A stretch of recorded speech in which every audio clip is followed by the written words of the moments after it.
And I don't know whether there was like one thing that was like, you'll never guess like how amazing this was. It was more like a sort of series of like sprinkling of kind of gold flecks throughout the journey of just like lots of kind of wonderful little things and like just extraordinary experiences, which you wouldn't get unless you were, say, traveling on a bicycle and traveling this way. I think going through Sudan was eye-opening for me. I mentioned there that I was going to see some old ruins called Old Dongola, but there were many, many archaeological delights in Sudan.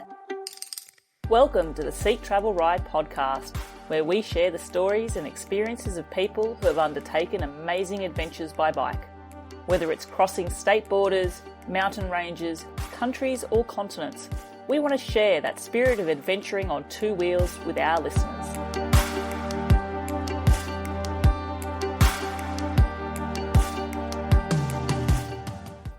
Hello, I'm your host, Bella Malloy, and I'm excited to introduce my guest for today's episode of Seek Travel Ride, Rebecca Lowe.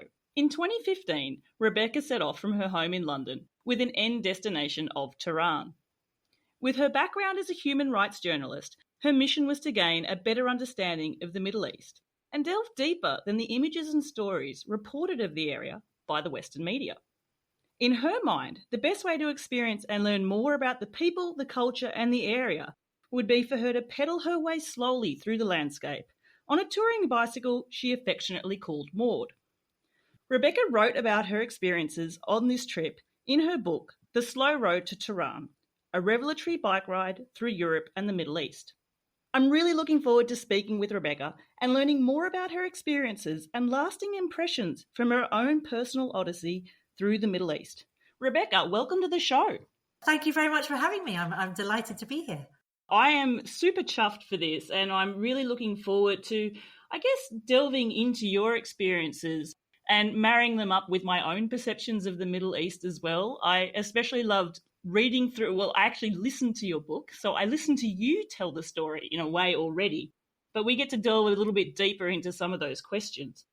The first question, Rebecca, I have for you, though, is a question which I like to ask all my guests, and that is, do you remember the very first bike you ever rode? I don't know if it was the very first bike, but I do remember learning to ride a bike with my parents and the technique that they chose, which was basically to run beside us holding the handlebars and then just to suddenly let go when we least expected it. We'd sort of just fly off the bike, onto the hard patio or into sort of a prickly hedge or something. But I remember it was incredibly effective. Like it was a really good way of forcing us to stay upright on the bike. Yeah, I think it may have influenced like how I think about things now. Like you throw yourself in at the deep end and just sort of struggle as best you can until you're sort of forced into getting it really. So yeah, I don't know if that was the first bike, but it certainly I think had quite an enduring impact, probably physically and mentally. So does that mean you didn't have training wheels on your bike? You just had your mum and dad sort of holding you, or was that their mode of transitioning? I don't remember any training wheels on those bikes. Like, it might be that my memory is deceiving me, but I don't remember a period of sort of slow, gradual learning. I only remember this quite extreme method. Yeah, and the pain of hitting the ground regularly, frequently. As kids, we bounce, though. Thank goodness we do. Otherwise, maybe none of us would ride bikes, if that makes sense. But the irony is my mother could never ride a bike. So I think that's probably why that she was using this technique. She had no idea what she was doing. So she would just sort of throw us off. But I always think it would make a great sort of series on TV. My mum on a bicycle, like trying to learn a bicycle and then sort of going off on a bike trip. Because my parents actually went on a tandem ride once and it was almost the end of their relationship. And I wouldn't be here now, actually, I think, if they'd finished that tandem trip. I was just thinking, if you want a really fun series, we could pair your mum with my mum on a tandem. My mum has actually never ridden a bike herself either. She, Greek background, moved to Australia when she was quite young. Has never ridden a bike, and I think to some degree probably questions why I'm so passionate about riding bikes. It saddens me a little that I don't have that lovely anecdotal experience of being able to share a bike ride with my mum. Hopefully, I know that you're a mum now, a beautiful little daughter, and I'm hopeful that you'll be looking forward to sharing rides with her as well. But yes, both our mothers on a tandem. If we thrung them down a hard patio service, would they keep going or would they fly into a prickly hedge? Stay tuned for part 2 next Sunday. Yes, it would really feel a bit like divine justice to give that a go. Oh, my goodness. Okay, I'm up for it. Yes, exactly. Something you mentioned there, actually, Rebecca, and it was actually a quote that I had from your book, sort of very in line with that, and it was about getting into this trip in the first place. You said, I resolved just to get on my bike and deal with the trivial problem of having no idea what I was doing. Once it was too late to back out from actually doing it, there's few things harder than setting off. It's so true. And I often think that it's like the journey of 1,000 steps starts with the first sort of setting off there. Setting off with this adventure, and I call it an adventure, but I guess you set off with a bigger sort of spurred on by curiosity yourself, an intrigue from with a journalistic mind, to go to an area that Westerners are told is too dangerous for us to go to. And I know in your book you're bombarded by family and friends telling you and insisting you should not go, you're wishing yourself into your own death trap. I feel setting off that first pedal revolution, it really is just, it's too late to back out now. But setting off must have been, was it a harder challenge than what most trips would be because of this sort of background to it? I don't really know because I haven't really done any other big trips like this. This was my first big cycle ride, really. But setting off was certainly difficult. I did delay it a few times and I was anxious about it. But I think the way that I got over that was just not to think too much about the whole journey. I didn't really think about the fact that I was cycling into the Middle East or I was aiming for Iran. I thought about the fact that I had to get through Croydon and, I had to get to which was actually incredibly difficult in the end. I had to get to the ferry, then I had France, I had to get through France. You just take it in baby steps and you never really think about the big picture. And I think maybe that's what puts a lot of people off, like they're just overwhelmed with this feeling that they won't be able to achieve whatever it is they want to achieve because it feels too momentous, it feels too overwhelming. But I found that the best thing to do was just to think about the hour ahead, the day ahead, and just work up from there, really. And I think one thing that I am able to do, which maybe helps in these situations, is block things out, like kind of put the blinkers on and try to just stay focused on that next obstacle. And I think if you can do that, you'll be amazed actually at what you're able to do. It's almost like you were being totally immersive in your own mindful adventure. You don't have the distraction of background noise. And I imagine for parts of your trips, you wouldn't have had the distraction even if you wanted to. You were going through some very remote places where cellular coverage isn't necessarily a given. And I love the interactions that you had. In fact, your trip was really planned to try and have as many interactions as possible with people along the way because that would inform your own perceptions of the area. But the idea that in yourself you can be in that mindful moment on your journey and block things out and be free of distractions. I think that probably meant that you were more open to opportunities that came your way as well. Yeah, absolutely. It was definitely all about the interactions. And I mean, it's impossible to avoid as well when you're on your own on a bike, because that was one of the reasons that I wanted to do it on my own. I wanted to do a solo ride because if you're with someone else, you often interact with that person and you have that support of that person. Whereas when you're on your own, you really don't have any choice but to rely on the goodwill and the interest of other people. And I didn't even have to try because I think, when you're on a bike, you're seen as a bit of a novelty. You're seen as a curiosity. People trust you because you're seen as quite vulnerable on a bicycle. You're seen as possibly in need of some kind of psychological help because why on earth are you on a bicycle? So people really want to talk to you and help you, find out why you're doing it.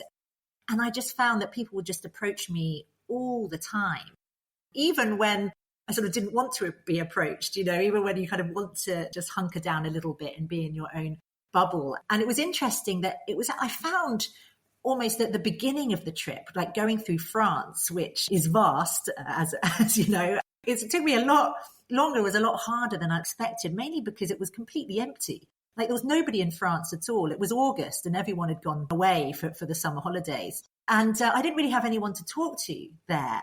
And I did find that I went very kind of inwards. And I started having all these sort of existential crises. You know, when you're on a bike, you're just with yourself for hours and hours. And I was dredging up all this sort of subconscious grime that I didn't even know existed. But then when I got to the Middle East, I was just inundated with this kind of sensory explosion the whole time because there are people everywhere and everyone wants to talk to you. And so I didn't have time for introspection when I was in the Middle East. You know, I was just constantly dealing with interaction with people. And so in a sense, I was also a lot more kind of confident by the time I hit the Middle East. So that was part of it. But in a sense, I found it a bit easier because I think what was most difficult was those long, lonely periods. It's very apt to point out here, and we touched on it at the start, it's not like you're a passionate cycle touring enthusiast and this is like your third adventure, and even maybe this might have been your first on your own, but you've adventured with someone else before and you've gone to faraway lands and you've experienced months on end on a bicycle. Maud, your lovely Kona Sutra touring bike, arrived the day before you set off. The first part of your trip, you're even just getting used to cycle touring fitness, what it's like to haul a heavy load and travel slowly. You feel every percentage gradient on a road as a tourist cyclist. But it also, you do get this feel for the landscape and you do get an understanding that you're actually traveling through a landscape.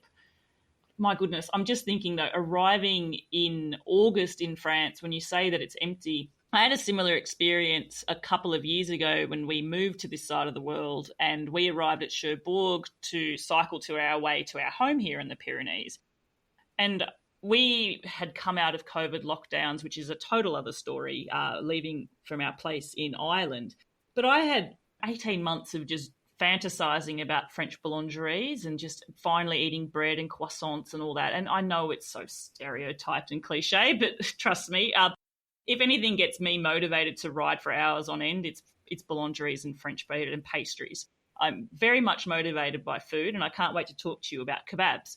But I had such a sinking sadness for that first day because everywhere we went in Normandy, all the boulangeries were closed for August holidays.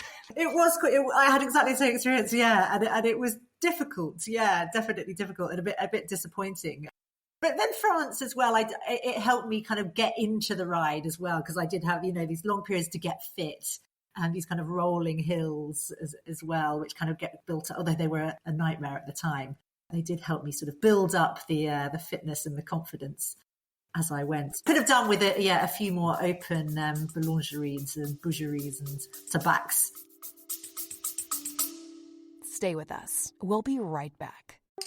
Hi everyone, it's me, Bella from the show. I just wanted to let you know about something exciting. I have recently just created a new Facebook group named Seek Travel Ride, where if you are a fan of the show, you can join and we can actually bring this community more to life. It's a place where you can learn more about our guests, see more photos, chat about episodes in more detail, and maybe even pose some questions as well. It's also a place where you can share your own bicycle adventure journeys, whether you've got a photo or a blog or some videos that you want to share.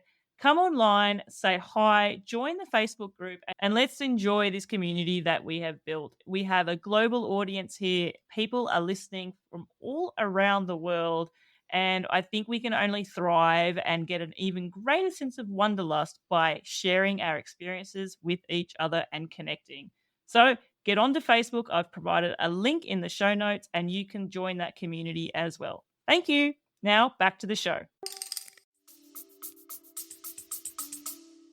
I mentioned in my introduction, you chose this trip specifically with that sort of journalistic mindset and intrigue. Your background there in human rights journalism, we had the Arab Spring preceding this trip. So your exposure to the Middle East is a lot more broad and detailed, to be fair, than probably most people. But you still had the perception and presence of mind to realise that what you're exposed to as well probably is scratching a surface of maybe a false narrative. you decided to take this trip on bike knowing that it would make people, you said you're vulnerable, you're approachable, you'll have these interactions.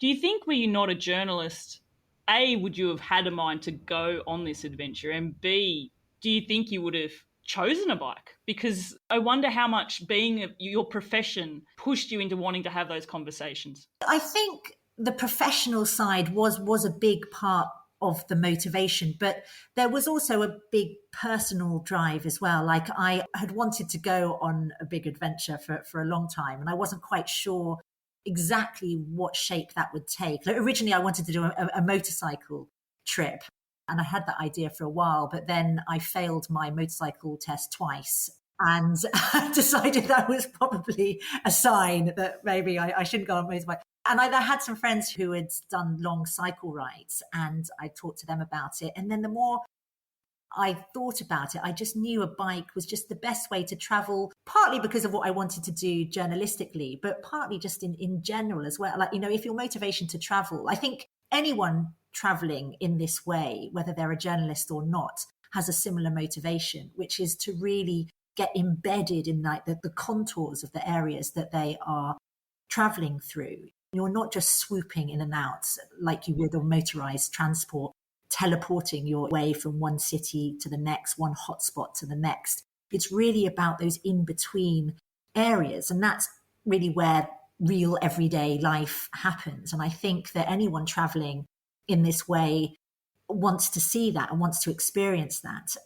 And people respond to you very differently when that's the kind of way that you're traveling, because you do become embedded in their communities. You're seen more as a guest than a tourist.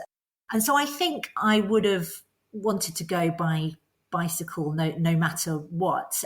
But it was also a brilliant way to do what I wanted to do journalistically, which was to really look at these societies from the bottom up, from a sort of worm's eye view rather than the top down. Like, as a journalist, I tended to focus more on, policy, on politics, on the leadership of these countries, on the human rights issues from a policy point of view. And that's all, I think, fascinating and valid and interesting. And when we need people to be writing about that. But I did feel frustrated that I wasn't getting enough kind of on the ground material and experience from these places, and only talking to officials, only talking to professionals there.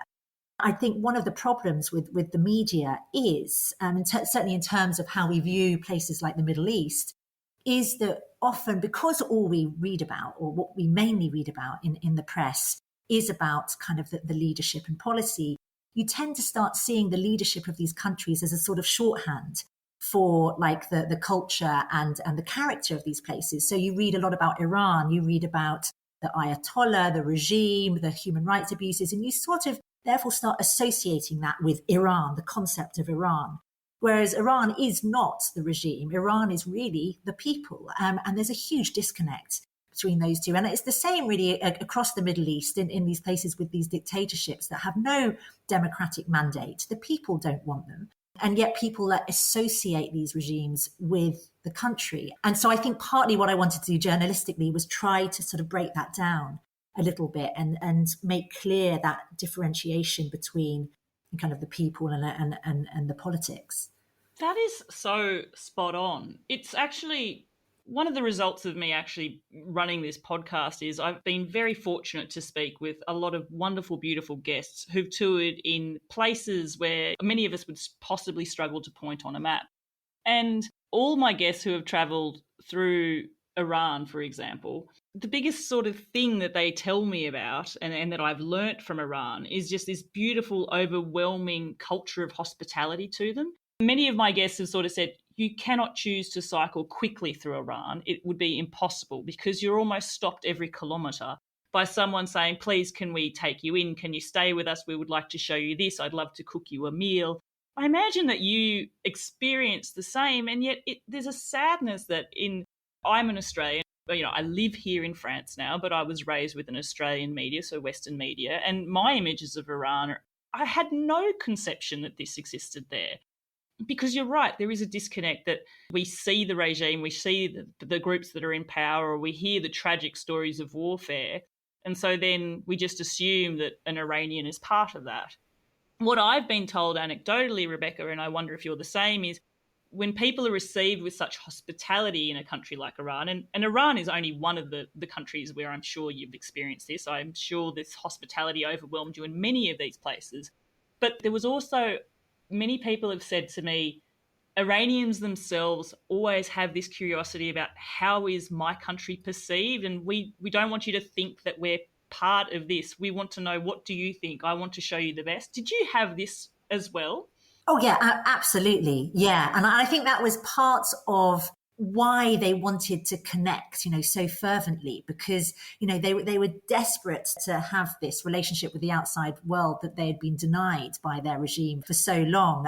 They wanted to understand more about the outside world, and they wanted the outside world to understand more about them. And there was this tremendous frustration that they were seen as complicit in some way with the regime that most of them, the majority of Iranians, seem to hate. And it's very hard to gauge exactly what the support for the regime is. I think it's dropped considerably even since I was there. And when I was there, the impression I got was like perhaps between sort of 60 and 80% of the country were against the regime. And even people who are very religious, that didn't equate with support for the regime. And in fact, a lot of people have been turned off religion because they'd seen it sort of been corrupted by Khamenei and, and his cronies. And so, absolutely. They all wanted me. There was this repeated refrain was, tell people what Iran is really like. And as you mentioned, the hospitality in Iran was just through the roof. I mean, I did experience it throughout the trip in Europe as well as in the Middle East. Middle Eastern hospitality is on a different level. It's very much embedded in their culture, especially for foreigners, for travelers who are passing through.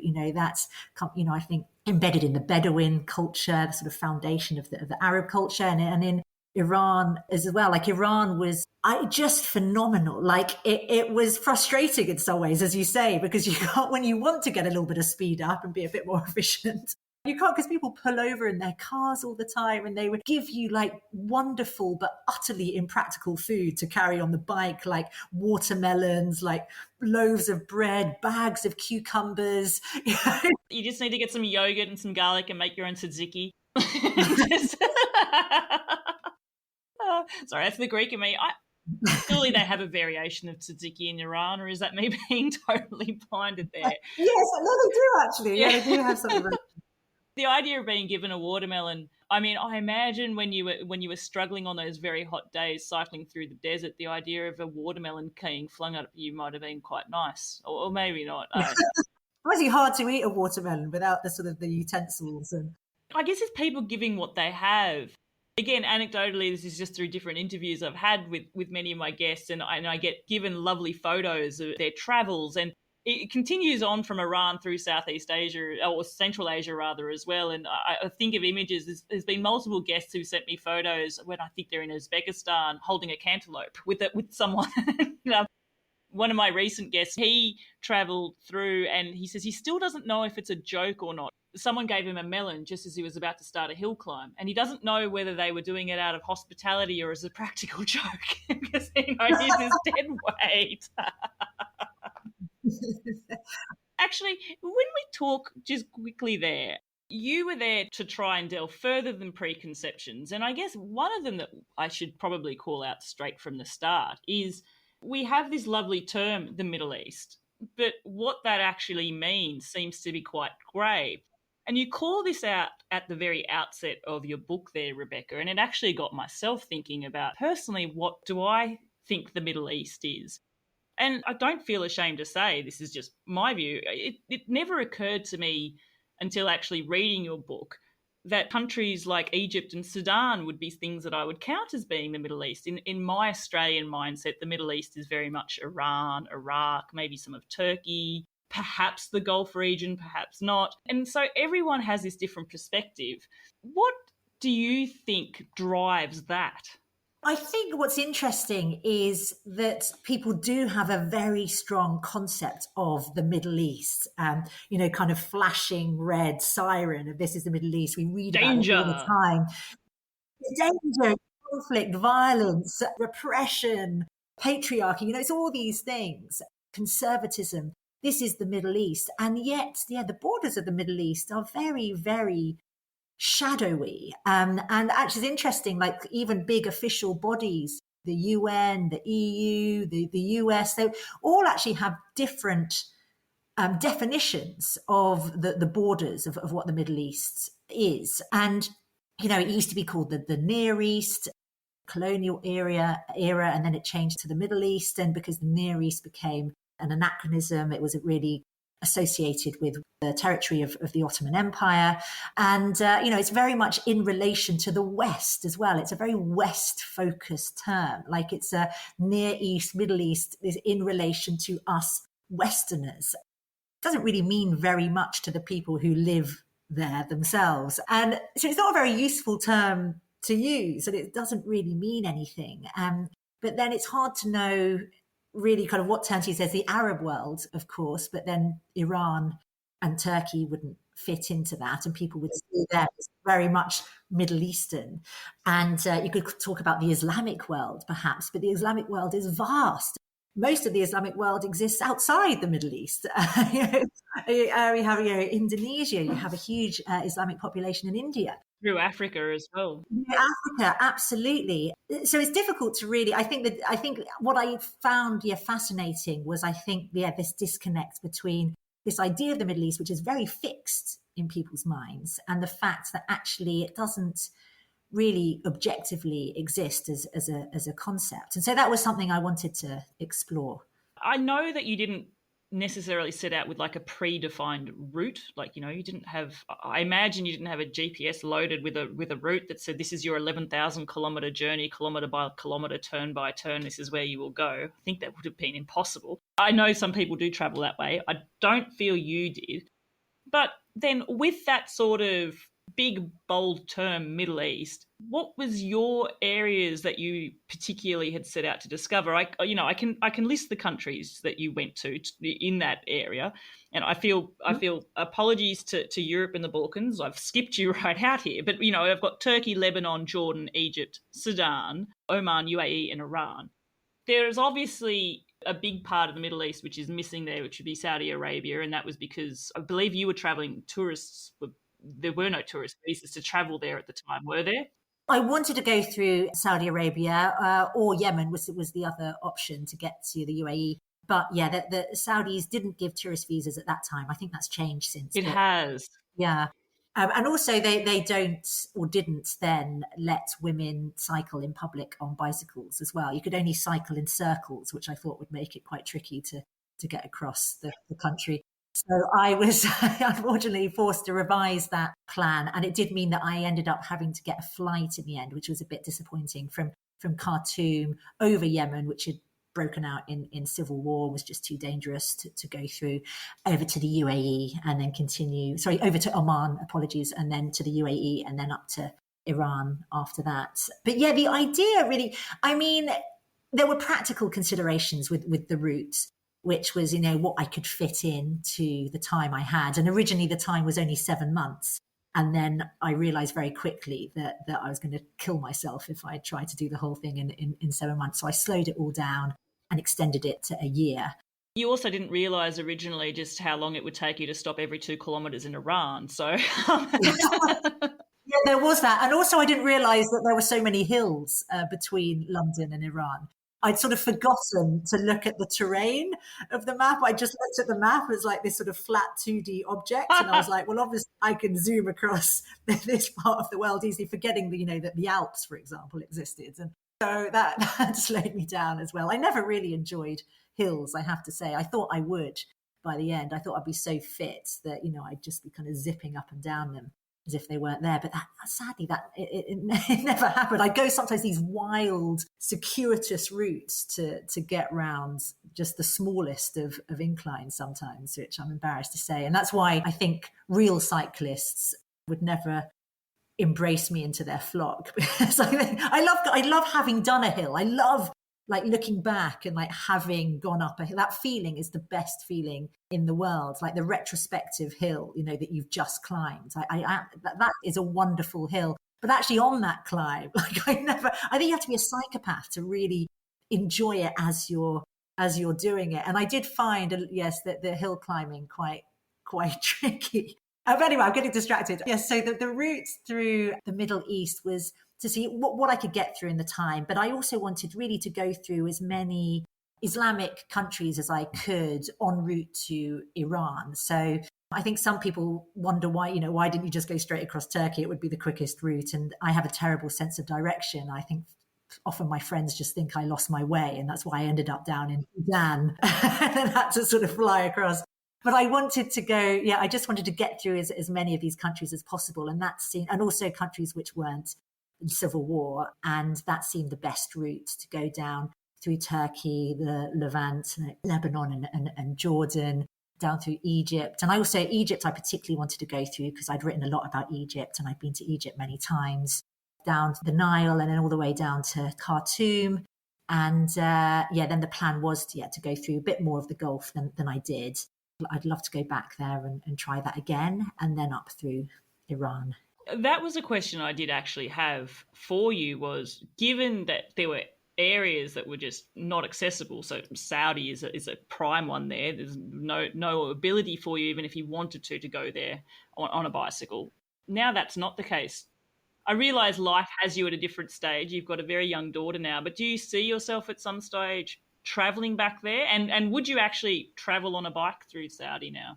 Yeah, I would love to. Yeah, I'd love to.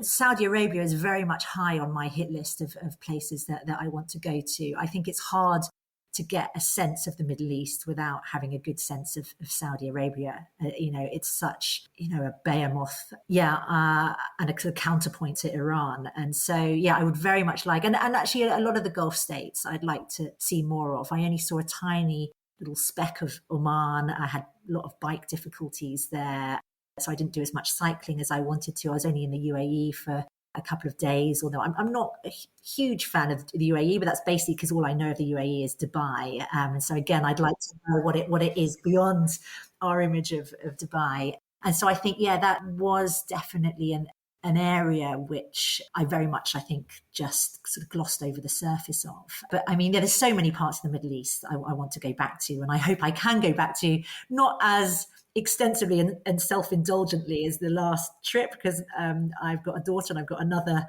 daughter on the way. So I think if I told my partner that I was going for another year's cycle ride, that might be the end of my relationship. He'd probably just insist I took the girls with me, which would be an interesting joke. And people have done that. Dervla Murphy took her daughter away with her on cycle rides. But I think I might wait till they're a bit older, because at the moment they're just sort of dead weights. And I think unless you can kind of, harness them like huskies or something and get them to pull you along and do something a bit productive, then I'm not sure that they'd be particularly helpful on a journey. So I think I'm going to have to go back in little nuggets, go back to smaller trips, smaller kind of adventures, and see how that goes.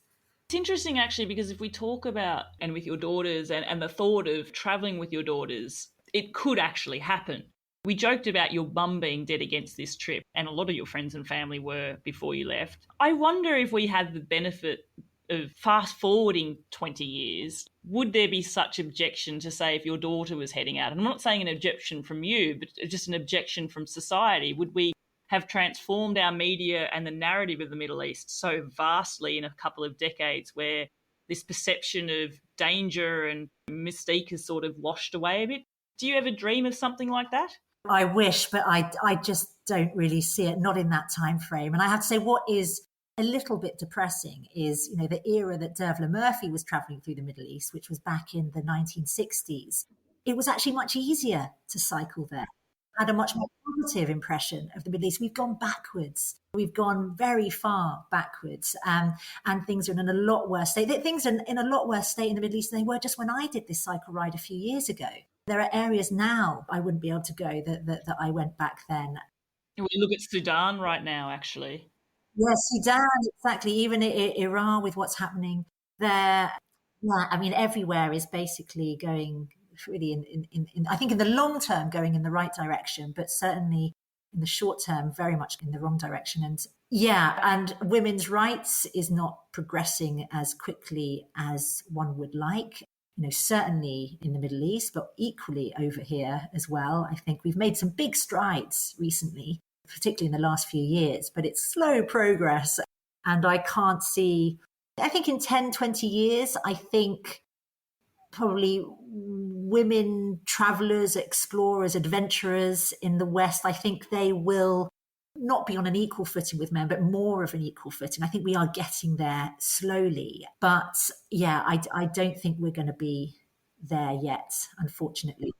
There's an element where I get saddened by hearing, and I see you as someone, a professional in that sort of media landscape. You've experienced it and you understand what the narrative should be, but even you within that don't see that that's a narrative that's ever going to come back out, not in the near future. There's a bit of sadness there, isn't it? I guess I'm not even sure what the message to take from that necessarily is, other than, those of us exposed to a difference, we need to champion that there is an alternate, if that makes sense. Yeah, I do. I do really encourage women to get out and do this kind of thing, to do solo travel, solo adventuring. I think it's easy to be put off by the fact that it's a male dominated industry and to be intimidated by it. And also, I think there's a lot of fear mongering about the safety aspect. I mean, you do have to take more precautions as a woman. I mean, that's true. But I think that I don't think the risk factors are as severe as people think they are. I think that, female travel, can be safe if you do it in the right way and with the right level of awareness. And I don't know anyone who's had a really, really serious problem. I know many, many, many women travelers and explorers who have done very intrepid trips, and they've all had their encounters and their difficulties, which are unique to being a woman, but nothing that they haven't been able to overcome. And and as a woman, there's huge advantages to traveling. And like for me, particularly in the Middle East, because as a man, I wouldn't have been trusted in the same way by women in particular as I was as a woman. So men, would approach me, but women would approach me as well. And it opened up the entire country to me, like in a way that just wouldn't have been accessible to me if I'd been a man traveling. And, and that was an amazing thing. And, and also as a woman, you can take advantage of the sort of patriarchal attitudes and this sort of chauvinism of men as well. There's a great quote by Freya Stark, traveling, a while back, but things haven't really changed since then. She said, the great and almost only comfort about being a woman is that one can always pretend to be more stupid than one is, and no one is surprised.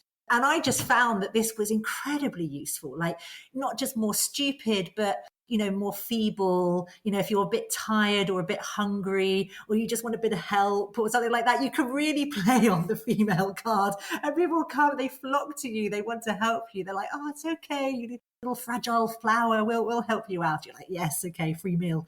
Fantastic. It's like, I'm going to use this to my advantage. And I like that you flip that on its end. Well, yeah, I'm so vulnerable. Please give me some extra food. I love. Give me a ride in your truck. I have to ask, we joked about 2 kilos of cucumbers. Did anyone actually ever give you a kebab? Did anyone ever give me a kebab? Oh my goodness, like I couldn't walk for kebabs. So overwhelmed. I mean, I never thought that I could I'm a kebab obsessive. I mean, I would just, if I could get away with it in the UK, I just eat them every day, all the time. There's an Instagram account waiting for you to start there, Rebecca. It's kebab ratings. Kebab. I thought one of doing one on croissants, like my croissant review, and I've got like a rating system. You'd have one of kebabs. But what does your ideal kebab involve? I know this is such a rabbit hole, but I'm a food lover and I love kebabs. We have to talk about it. Very, very hard question, because I think there's a kebab for every occasion. I love a dirty kebab. This is one of the issues that I think I have, because I love a dirty dog kebab. I really love it, and I can't. My partner won't really accept it, so I can't ever eat them around him. But in Turkey, like, they have these incredible doner kebabs made with actually, decent quality meat everywhere. And I'd sort of worried, I traveled a little bit in Turkey, but only a tiny amount before. So I didn't really know exactly what it was like there. And I was worried that this reputation they had for the doner kebab was somehow mythical, like it was something that was for the tourists. But it wasn't. It was very much, ingrained in their culture. And to get, I just ate just kebabs all the time, and people would offer me kebabs. And I think I was probably, I was on a very kind of limited kebab diet for quite a long time. And then in Iran, it was the same. The kebabs, they have this kubide kebab, which is like a kind of, what's it called? Like the Adana style kofta, the kofta. Oh, yes. Absolutely, dear. And the shish kebabs. I mean, every time someone sort of offered me food, it was. I'd say it's 80% of the time it would be a kebab, and it really kept me going. Because I was flagging a bit, but in Iran, sort of physically, it was hot. God, it was so hot by the time I got there, and I needed some proper fuel and motivation to keep going. And just thinking that there was a kebab like at the end of the line, like if I could just get to the end of that day's ride, was a very good motivation. I'm literally salivating at this, and I must point out to my listeners, I'm speaking with Rebecca now, and it's mid-morning. It's not kebab hour, but you know what, Rebecca? I'd share one with you now. Every hour. Never knock down an opportunity for food. You mentioned there about the challenges of cycling through the heat, and you did travel through a number of deserts, and you actually did. I don't think anyone can go through the desert and not have some element of physical suffering. Just in that totally harsh environment. You did have your own battle with heat stroke there as well, didn't you? I did, yeah. In Sudan, in the Sahara, yeah, I did, and it was a bit of a wake-up call, actually. I think to the incredible power of the desert, which I think I had perhaps been a little bit dismissive of up to that point. It was seriously hot in the Sahara, but it was very kind of dry heat rather that kind of cloying humidity that you get in the Gulf and Iran. So it was hard, but it was just about manageable. And I was taking these very long siestas every afternoon because you can't really cycle between 11 a.m. and 4 p.m. really. And so it was just about working out. And then I met someone who said, oh, watch out, there's a heat wave coming, which I found quite amusing because it was already about 45 degrees. And it's just like... So when they say a heat wave's coming and it's already 45, it's like... What does that look like on the scale? And I must point out here, I was fortunate at a point in my life a while ago now, without giving my age, of being in London. And I remember living there, and there was a news headline front of the paper saying, London Marathon run in heatwave conditions, 23 degrees. And I remember as an Australian thinking, what? Like 23. So you're a Brit, you're in the desert, it's 45, which I think's a reasonable amount of heat, a very reasonable amount of heat, but that's what I would equate a desert in the Sahara to be. What does a heat wave in the Sahara mean? Well, this is the thing. Like, I was just like, oh, well, I mean, he obviously doesn't know what he's talking about. But yeah, the heat did noticeably rise after that. I mean, it got really, really difficult. And I made a massive mistake, which was that I'd been cycling down one side of the Nile where there were lots of, like, they'd have these little bamboo shacks, and you stop and they sell drinks, and they often have generators for power so you can get cold drinks from fridges. And so it was actually quite doable. I didn't have to sort of pack up my bike with tons and tons of drink at the beginning of the day. I could just stop and pick them up as I went. They also had these big clay urns that were filled up with local water, which was lovely and cool, and I could drink it through my filter. And so I felt quite happy with that. And then I stopped to see some ruins, and these kind of old Dongola ruins. The ruins in Sudan are just incredible. And I crossed the river to see them. And then in Sudan, I'm not quite sure how these things happen, but, somehow just organically people talk to people. And somehow I had ended up getting a lift from some random man. I can't remember how it came about. And he took me up in about a 2 or 3 hour drive, like through the desert, to some random house where I was staying the night. And I stayed the night. And then the next morning, I didn't really know exactly where I was. And I started cycling again, thinking the road I was on was going to be very similar to the road that I'd been on before. and that there would be places to stop for drinks. So I didn't take very much water with me. I didn't have very much bottled water left. I think maybe one bottle. I think I refused some of the local water they offered me because I'd have to drink it through my filter straw, which was a bit of a faff. And I thought I'd just pick up more bottled water as I go. But there wasn't anywhere. There wasn't anywhere. And this heat wave was kicking in by then. And I underestimated, I think, how quickly I would be affected by that heat. And it came on pretty quickly. Yeah, and I could just feel myself getting a little bit lightheaded, a bit dizzy, starting to panic a bit. I couldn't find water. There weren't many cars on this road. And I think then I was just getting exhausted. And so there's no shade at all. And I lay down at the side of the road to get a bit of, just to have a sort of nap. But it was probably the worst thing I could do because then it was very, very hard to get going again. And then I kind of woke up, I felt even worse, like really very, very shaky, almost sort of deliriously so. And I do remember at the time thinking, this is really bad. And but then in the end, I think I just remember thinking, like, the way I would get through these situations was Ranulph Fiennes has this kind of mantra, when he's going up his mountains, like, plod on, plod on, plod on. You just think about that next plodding step. And I just was kind of repeating this, just trying to tick down the mile, and then got to this village and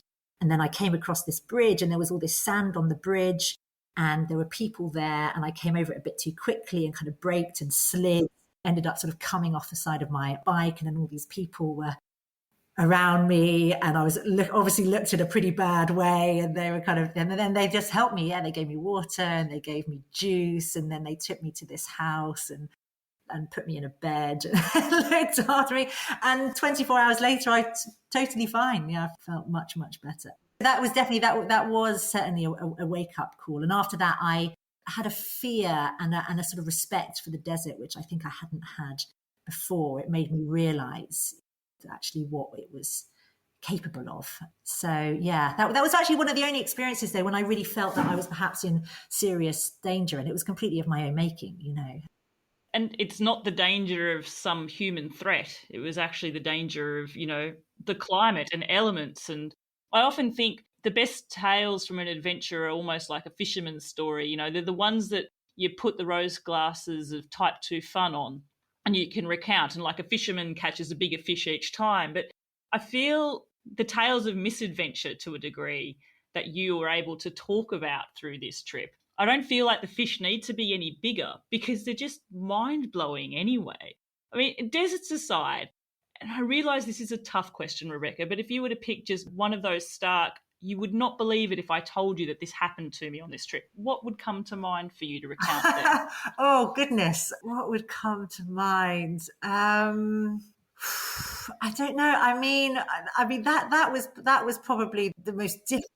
Pretty severe. That was the moment on the trip that was probably the lowest point on the trip. But I don't know whether there was like one thing that was like, I never guessed like how amazing this was. It was more like a sort of series of like sprinkling of kind of gold flecks throughout the journey, of just like lots of kind of wonderful little things and like just extraordinary experiences, which you wouldn't get unless you were, say, traveling on a bicycle and traveling this way. I think going through Sudan was eye-opening for me. I mentioned there that I was going to see some old ruins called Old Dongola, but there were many, many archaeological delights in Sudan that have just go to rack and ruin because, it was under a dictatorship and now continues to be under a dictatorship, for so long that these things were neglected, but they have an incredible history. And unlike Egypt, which has commoditized all of their relics and there's loads of tourists that go and see them every day, in Sudan, they're not in the best state of repair, a lot of them, but they're still astonishing. They have more pyramids in one town in Sudan than they have in the whole of Egypt. And they're not, like the Pyramid of Giza, they're not quite sort of that size and stature, but they're pretty impressive. No one's going to see these things and you can just walk straight up to them. And I just, that for me was an amazing thing. I learned so much about sort of Sudan history and culture and the Nubian history, the whole region of Nubia, which was this fascinating kind of ancient civilized society, which, once conquered the ancient Egyptians, in 700 BC. Nobody knows about it because there's been racist interpretations of history for so long. No one thought the Africans were capable of doing what they did. But now all of this stuff is coming to light. This evidence is being excavated from the ground about the Nubian society. And so seeing all of that, I think that was a real highlight for me, and kind of starting to understand that there's so much that we don't know. You don't know it exists until you, I wouldn't say haphazardly stumble upon it, but in some cases I imagine that was the case too. I imagine there's an element where you would have known about areas you were going through from perhaps more a political standpoint, but culturally, it would have been all coming at you freshly. Does that make sense? Yeah, no, it absolutely was. I mean, I really didn't know much about Nubia at all. I had this sort of vague idea of where it was. It spans from Aswan in what's called Upper Egypt, but it's actually the southern part of Egypt and down to Khartoum. And I knew something about it, but I didn't know it in great detail at all. And I was very much learning on the ground and, seeing these ruins and learning also about, how under threat some of this ancient culture was, like the Nubians particularly. At that time, there were 3 dams that were being planned, which actually would have flooded, a lot of these ancient sites. And like people were protesting and dying to try and save them. But, nobody cared and nobody was really giving them much exposure about it. And so, yes, I was learning about these things. Yeah, like you say, I knew a lot about the politics and about the human rights situations of these places. But yeah, I learned a lot as I went, which I wouldn't have been able, I wouldn't be able to learn in books. I would have learned in a very different way. It wouldn't have affected me kind of viscerally, I think, in the way it does for yourself. If we were to go back to, again, the crux of the reason, the mission of this trip and understanding things and putting that sort of microscope onto the hotbed of the region, you did have an opportunity and visited a number of refugee camps along the way as well. And I want to know, you tell the story very well there of your interactions with people there that are living in these camps and what the system's like there and what their outlook's like there as well. Obviously, having access to that is one thing, but what was the long-standing impact of that experience for you then and also now?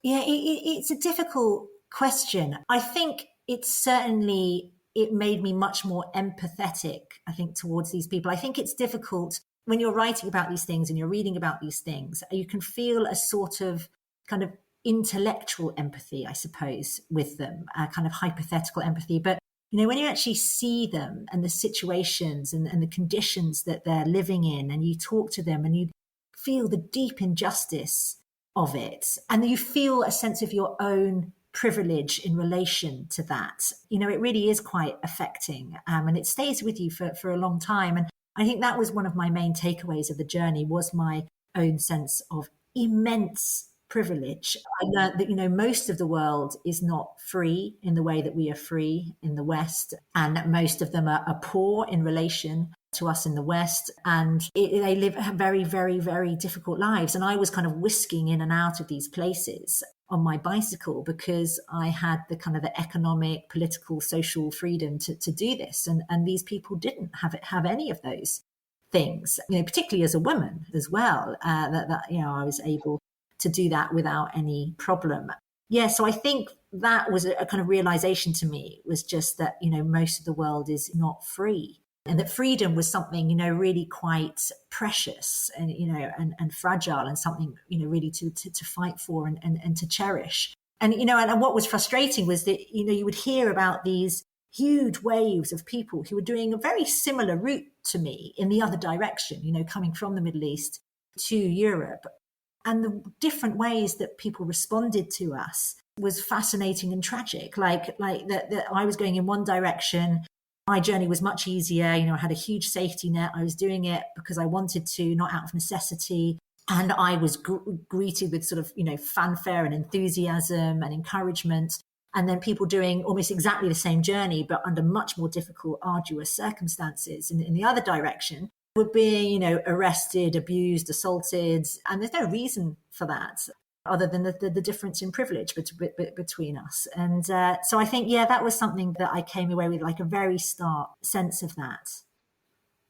I don't think it could be anything but stark. I mean, even to when I look at, like, it wasn't like you had a grand budget each day to spend on this trip either. You sort of think of your daily, I'm guessing, was it 10, 15 pounds or something. Yeah. Yeah, like to many people now, that's not much money, but my gosh, that would have been the world to a lot of people. Also, that I knew that if I wanted to, I could finish the journey and I could go home, or I could probably get more money if I really wanted to. You know, it wasn't like that was like all I had to deal with, sort of a self-imposed restriction. That makes all the difference. You know, makes all the, you're doing something because you want to do it rather than doing something because you have to do it. It's the different psychology, you know, that's behind that. And I just, yeah, I still feel that very acutely. Like I sort of just think, God, I'm lucky, you know, to live where I live, grown up in the society I've grown up in, to be a sort of middle class white Westerner. It's, yeah, I mean, I couldn't have chosen a better place or better era to be born, really. And then there's people in, you know, the majority of people in the world, the majority, like actually probably the vast majority of the people in the world who really suffer from a lack of that. And yeah, it's, I don't know. I mean, it's probably a depressing note to end on, but it's something that people should at least have a very strong awareness of, even if they're limited with what they can do personally to change. I feel you would have had a massive injection of that reality just thrown at you multiple times each day. It's one thing to be sort of aware of it at a high level, but when it starkly seats you in the face. And I guess also, some instances aside, I know through speaking with others, and I'm certain this was the case for you, being welcomed into the house of people who really don't have too much, and yet they're giving you so much, as, you know, it's such a privilege for them to honour you as a guest. Yeah.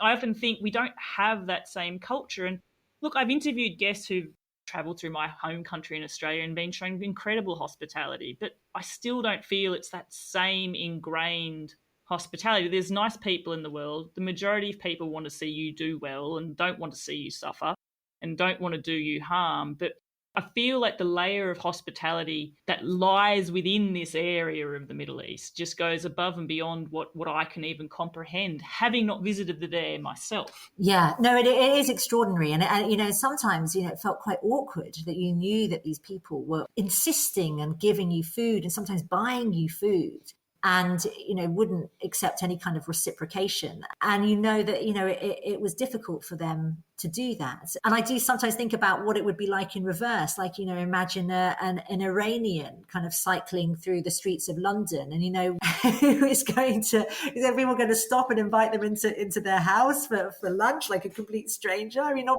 the police, you know, some terrorist is like about to like bomb the city of London. It was an amazing thing to experience. And you know, these are communities where they rely on each other, and that, you know, it's a very different kind of culture. It's a communal culture. It's not an individualistic culture. And, you know, there are pros and cons of both, but I think that we could definitely go a long way in that direction in our culture and be the better for it. We were talking, you know, it's a bit of a depressing topic to sort of see that starkly. I guess there's the opportunist and other perspective shift to tilt on that and to say, well, we have this awareness and knowledge is something, then we can actually take that ourselves and do our own personal things to challenge those. I feel, Rebecca, a lot of your trip actually was challenging so much of what, again, the mission to I'm bombarded with this perception of the Middle East through Western media, which isn't correct, and I want to actually bring to the fore what it's actually like. You had friends saying that they think you've got a higher percentage of dying on this trip than surviving it. You're a counterpoint to that, and you're encouraging people to go on these journeys, which I absolutely love as well. I knew this would happen because you can't undertake a trip this big without bombarding you with curious questions, and I know we're running out of time. What I would encourage all my listeners to do, though, is to seek out Rebecca's book. As I said, I listened to Rebecca's book as an audio book, and I actually wonder, there's an element of writing the book and then speaking the book, Rebecca, which you undertook How was it at the end of your journey actually putting pen to paper? Were you doing this as you went? What was the process like? I guess it transporting yourself back into your profession, if I were to say. Yeah, it was a nightmare. It was a nightmare. It was much harder than the journey. I took a lot of notes on the. I didn't intend to write a book when I was doing the journey, and I think that was part of the problem when it came to doing the book, because I had all of this material. I was doing diaries every day. I was writing blogs. I was writing articles as I went. So I had a lot of material. I was taking a lot of pictures as memory prompts a lot of the time. And so the idea was that I would come back with a lot of material that I could turn into articles and that I could kickstart a freelance career. Having not been freelance before I left, I kind of wanted to go freelance afterwards. And that was just this vague idea that I had. But then I was approached by an agent when I got home who sort of suggested writing a book. And I thought, okay, yeah, maybe it is something that I could do. But it took a long time to work out what the shape of that book would be, what the narrative thread of it would be, rather than just a series of sort of fortunate and unfortunate events. And it took a long time. It also took a long time to find my voice as well. And also to find the balance between the travel adventure side of it and the kind of the more hard-hitting political and the human rights side of it. Like, I didn't want it to be this heavy tome. I wanted it to be very accessible. I wanted it to appeal to a broad audience because I didn't want it just to be preaching to the converted. So I wanted it to be kind of light in some ways, but also have that kind of heaviness as well. And it took ages. Yeah, it did take a long time. I think because it was such a large geographical area. And I also wanted to go into the historic aspects of these places. So it was sort of a kind of four-dimensional problem in a sense. It took a good sort of 4 years, I suppose, really, to bring it all together, with lots of kind of missteps and false starts and backtracking. And yeah, it made me realize why actually a lot of the really good travel literature focuses on one place, like one very specific place. I looked at that in great depth because I think if you spread yourself so thinly, it can turn into a bit of a tangled web. But yeah, got there and it plodded on, plod on, plod on, plod on. That motto served you well because you did plod on. And I wonder, it's a question I ask to people often more, in the ultra endurance cycling space where they're doing ridiculous distances over a short period of time and they actually reach a literal finish line. And it takes a while for it to sink in what they've actually done. I wonder the long drawn out process of writing the book for you. Were you daily sort of reflecting back going, oh my gosh, I did that? Because I know you're very casual and sort of hands off about, oh, no, I would do it on a bicycle and I'm going to travel here and it's no big deal. That the hills were tough, but they would be, but I got through it.